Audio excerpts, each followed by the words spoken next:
I mean, aside from a few wingnuts, people recognize that things are bad, climate change is real. They're doing something about it.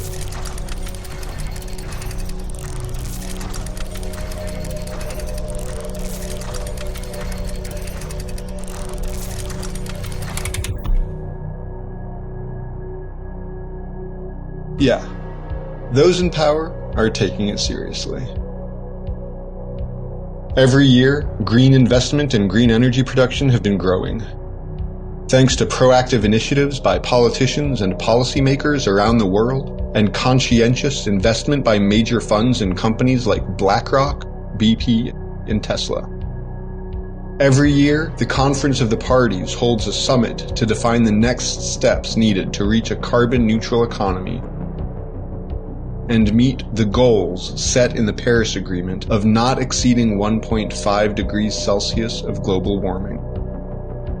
Global investment in clean energy grew to $1.7 trillion in 2023, the highest level yet. From 2010 to 2023, renewable energy production in the US has doubled. In 2022, the major economies of the world made renewed commitments to green energy. The US government passed the Inflation Reduction Act, leading to $110 billion in private investments in clean energy manufacturing in 1 year alone, as well as a 52% increase in the sale of electric vehicles. China added 160 gigawatts of capacity to its renewable energy production, and the European Union added 50 gigawatts to its own capacity in wind and solar photovoltaic energy. So, things are getting better, right?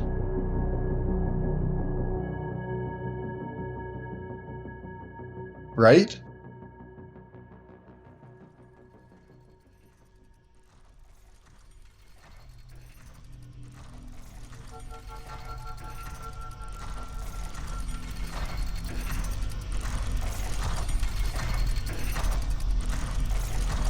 Well, carbon emissions grew in 2023, breaking a new record. Methane, an even more potent greenhouse gas, also saw increased emissions at a near-record rate. Greenhouse gas emissions have been growing almost every year ever since the Industrial Revolution began in the 1800s. CO2 emissions today are 6 times what they were in 1950. There is now 50% more CO2 in the planet's atmosphere and 130% more methane than there was before the capitalist factory system took off. No serious institution that actually engages with the scientific data around climate change is denying the fact that greenhouse gas emissions are rising. No government agencies, not the IPCC, not the UN. But they are doing their best to hide it.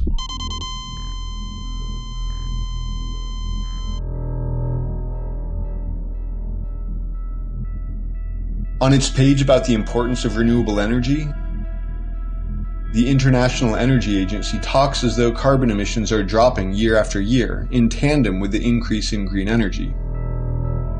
They do their best to hide that they're actually talking about hypothetical models, which, year after year, fail to match the data in the real world. When these institutions do reluctantly acknowledge the bad news, it's to say we need more green energy production, more investment in renewables, more electric vehicles. The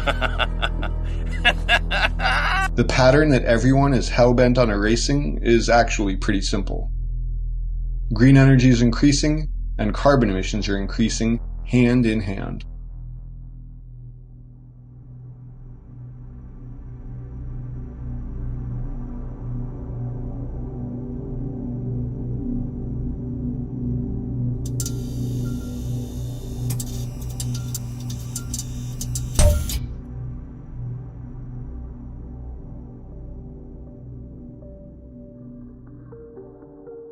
Green energy might not be effective at stopping the climate crisis, but it sure is great for making money. Tesla's return for investors between 2019 and 2023 was 1,073%. Investments in solar panel manufacturer First Solar gave a 5-year cumulative return of 272%. Meanwhile, carbon capture technology that has won much fanfare as a potential tech fix to the crisis has proven immensely profitable for gas and oil drilling operations. Oil companies, manufacturers, and tech companies are all investing billions of dollars in renewable energy production. But that's not something to celebrate. It's just a strategy to clean up their image. These are not institutions we can trust. For example, in 2023, when profit margins for wind energy decreased, BP drastically scaled back its investments in green energy, increasing its oil and gas profiles again. Whereas companies like Siemens and GE decreased their production of wind turbines and other infrastructure. That is the nature of these companies. Their fundamental purpose, more important than anything else, including our lives, the lives of the generations that will follow us, the life of the planet, is their legal duty to make money for their shareholders.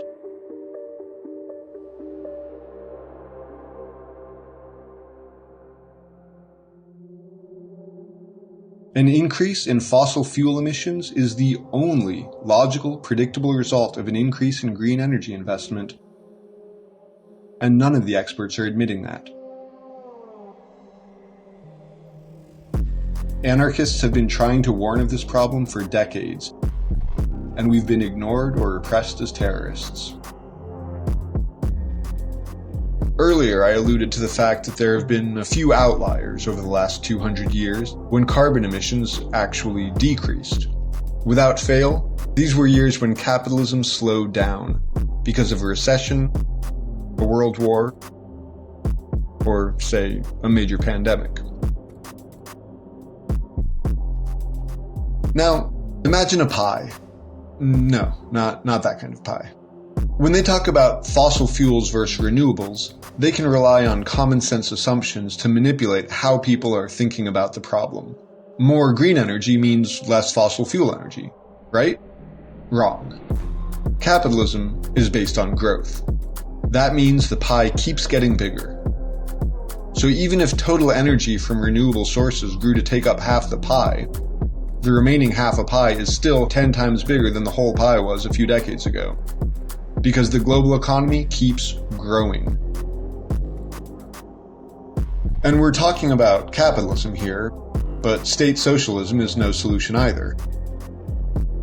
Both the Soviet Union when it existed, as well as countries like China and Vietnam from their revolutions until today, have accepted the necessity and priority of growth. And that includes a huge degree of ecological devastation and carbon emissions. That's why Lenin himself referred to the Soviet economy as state capitalism.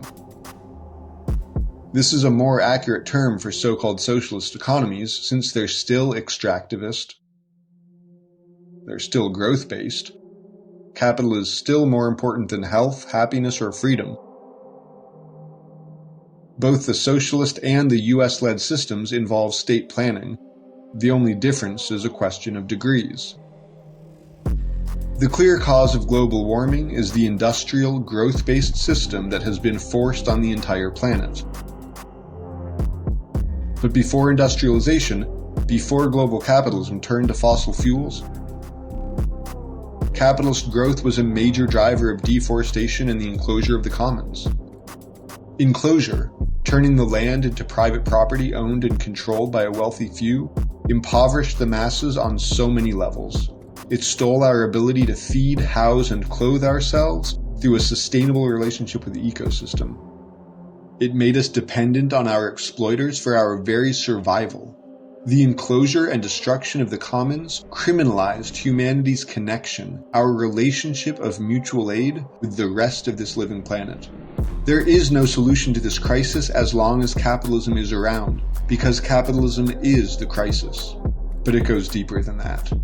What's the common denominator amongst all the mainstream responses to global warming? All of them preserve the role of the state. The surge of green investment in the US starting in 2022 casts private companies and entrepreneurs as the protagonists, but it was the federal government that wrote the plan and provides the funding, tax incentives, and regulatory framework. All states in history have been ecocidal. They squeezed more and more out of their people and the land until they caused mass starvation or mass rebellion, or both. In the past, these ecocides were regional. For the first time, we have a global state system capable of causing ecocide on a global scale.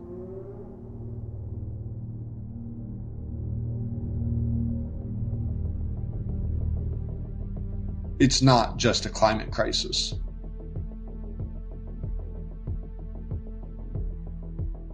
Siloing it like some single issue is just another way for NGOs, governments, and media to control how we understand the problem. After all, how many of us have a way to measure atmospheric carbon lying around our house?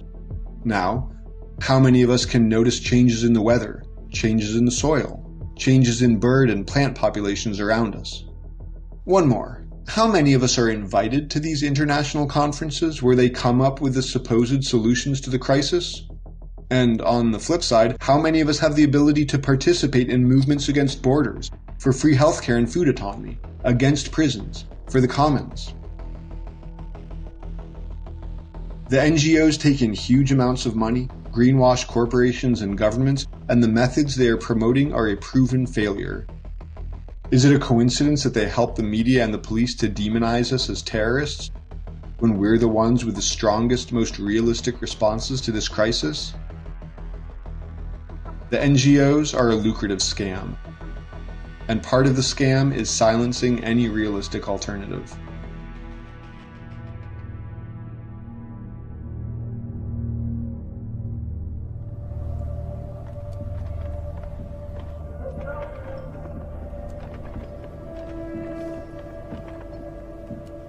This is an ecological crisis, intersectional, entangled, overlapping with every aspect of our lives. Most climate scientists now believe there's no way we're going to keep global warming between 1.5 degrees Celsius. And an increase of 1.5 C was already causing massive die-offs, extinctions, starvation, huge amounts of suffering. Realistically, we have to accept that it's going to be even worse. But now imagine if everyone came together and helped out, like we did after Hurricane Katrina or the recent floods in the south of Brazil. What does that look like if there's no police in our way, no companies trying to profit off it all, no governments trying to keep their monopoly on power? The world is in upheaval. Huge parts of the planet are burning up, turning to desert, or flooded by hurricanes and rising sea levels. Humans and other species need to move in order to survive. Imagine that movement in a network of societies that support migration, that welcome refugees of any place of origin, any species, and help them make a home for themselves. Now imagine it with borders, policed by violent racists, marked by giant walls that block the natural rhythms of movement that have been occurring forever. Imagine relying on huge megaprojects and high-tech solutions for your survival. Think about hydropower, the single largest source of green energy in the world. Already, electricity production from dams has started to drop as drought causes rivers to dry up. And now wealthy companies are embarking on the largest mining expansion in human history. Poisonous mines for cadmium, lithium, cobalt, copper, nickel, mostly on colonized land in Bolivia, Chile, Central Africa, Conakry, to get the raw materials for this explosion in green energy and electric vehicles. Think of the huge swaths of land stolen and covered with solar farms or wind farms. Not for you, not for me, but to feed this economy, this world-devouring system we're forced to live in. Think about the monocrop system of industrial agriculture that has already started to fail across the world. This system replaces far more intelligent, sustainable indigenous food systems that actually enrich the local ecosystem. Industrial agriculture is based on sucking the earth dry and leaving it barren. It's based on petrochemicals for fertilizer, and it's based on fossil fuels for all the heavy machinery. We are going to face hunger, if we aren't already. This is a legitimate question of self-defense, because all of us are in danger. Everyone's survival is at stake. The apocalypse isn't 20 years off, or 10 years off, or 5 years off. It's already here. For some people, it started 500 years ago. Already, millions of people are dying every year because of this crisis. Countless species and habitats are disappearing forever. No matter what we do, this catastrophe will be a central feature of life for the next 7 generations of humanity at least.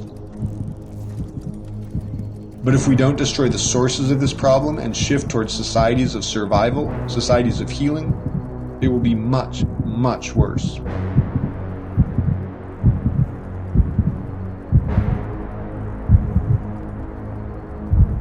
So, what can we do? What strategies, what models are actually realistic?